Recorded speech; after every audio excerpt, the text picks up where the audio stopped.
그런지 육지는 아직도 겨울의 손마무리를 덜한 듯한 그런 느낌인데, 이곳 제주 강정에 오니까 파란 풀들이 벌써 살짝 자기 얼굴을 드러내고, 나도 보아달라고 여기저기서 삐죽삐죽 얼굴을 생명이라는 것이죠.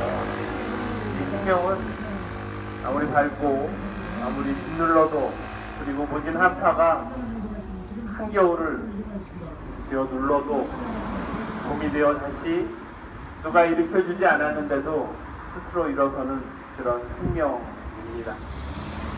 이 생명에 우리 인간들이 나는 강하고 튼튼하노라고, 나는 영원 불멸할 것이라고, 나는 못하는 게 없노라고 아무리 큰 소리 쳐봤자 저 생명에 비하면 다시 사그러져가는 그 생명 중에 단 하나의 생명일 뿐인 우리의 모습임을 이 생명의 소돔을 보면서 알게 됩니다.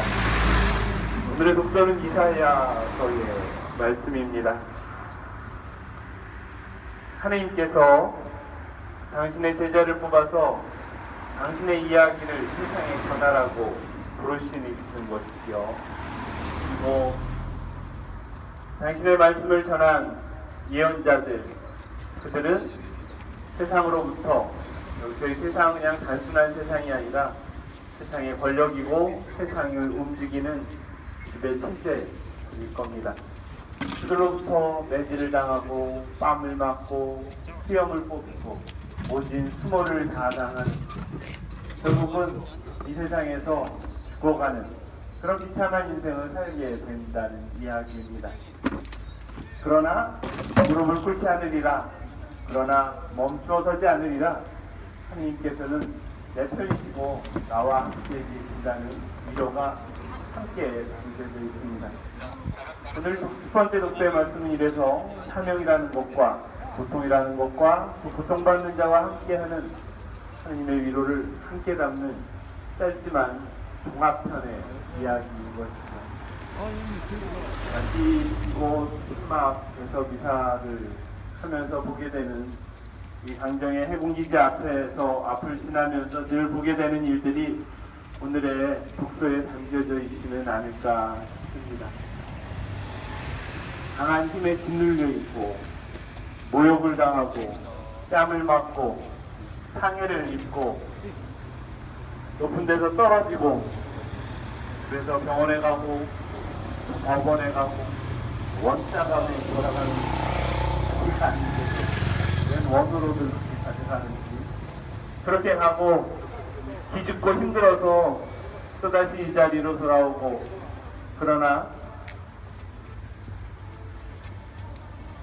우리를 또다시 힘나게 하는 진짜 생명, 거짓 생명이 아닌 진짜 생명을 보아서 또 그렇게 일어나서 살아가는 그런 무한반복의 이 자리를 보면서, 바로 이 날을 위해서 이사야는 그 오래전에 이 날의 이야기를 자신의 예언에 담았구나라는 생각을 하게 됩니다. 어쩌면 그래서 힘입니다. 힘으로 밀려있는데, 지치는데, 저 강력한 거대한 메커니즘이, 그리고 군사력이, 그리고 강제력과 공권력이 우리들을 힘들을 때 아무런 대항할 수 없이 밀려가고 쫓겨나가고 힘들어지는 그런 마음을 갖지만, 하지만 그것이 다가 아니라는 새로운 희망을 또다시 갖게 되는 것이죠. 누르는 자, 그는 얼마나 오래 살 수 있을까요? 눌리는 자, 그는 얼마나 오래 살 수 있을까요? 이 해무기지 얼마나 오래 버틸 수 있을까요?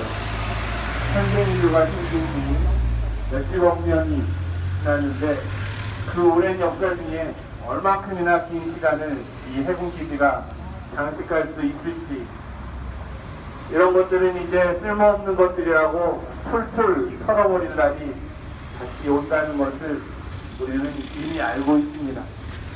그러니 이미 우리는 더 큰 것을 보고 더 큰 것을 마음에 품고 더 큰 것을 느끼면서 살아가는 더 큰 사람들인 것입니다.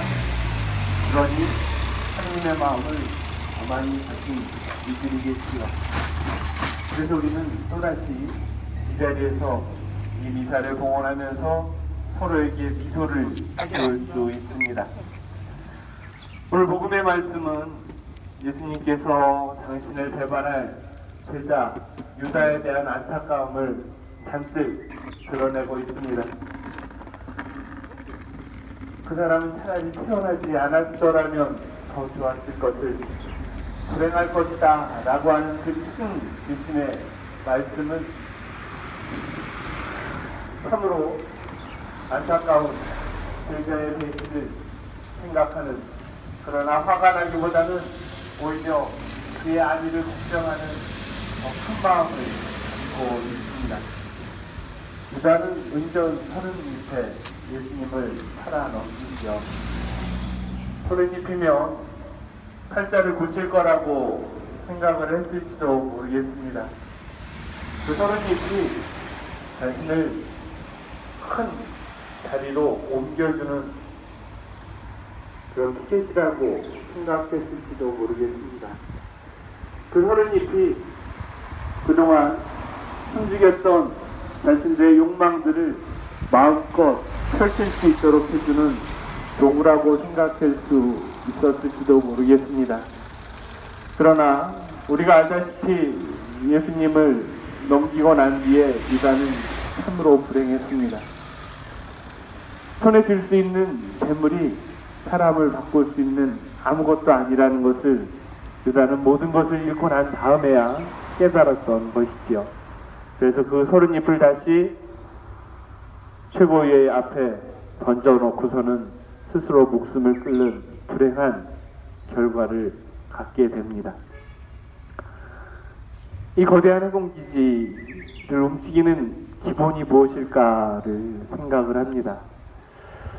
어떤 때는 찬성, 어떤 때는 반대를 이야기하게 되는 그 마지막 그 경계선은 무엇일까도 생각을 하게 됩니다.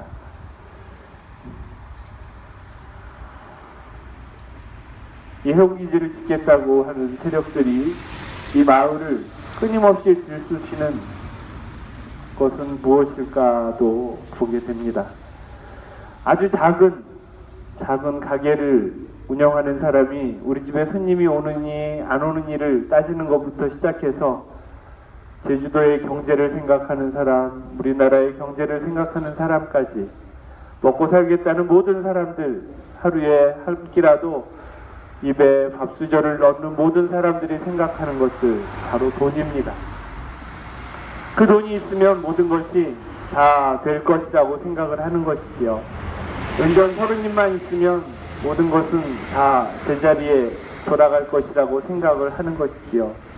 그러나 유다가 그랬듯이 우리도 이내 알아차릴 수 있을 것입니다.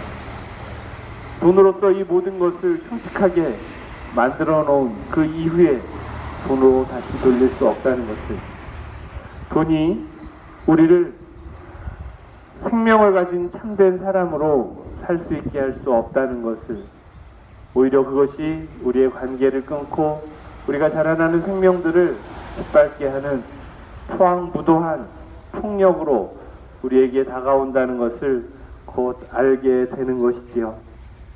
그래서 우리는 또다시 생각하고 다짐합니다. 우리의 청정함을, 우리의 기쁨을, 우리의 참 생명을 건드리는 모든 것으로부터 자유로워지겠노라고 선언하는 것입니다. 이 거대한 해군기지 앞에 맞장선 작은 몸뚱이 하나는 바로 그런 생명의 선언이고 평화의 선언인 것입니다.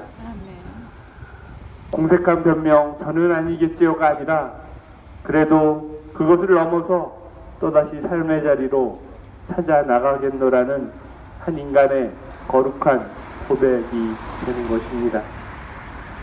오늘 이 미사 봉헌하면서 이제 성주간의 가운데 있으면서 다시금 말씀드리고 싶습니다.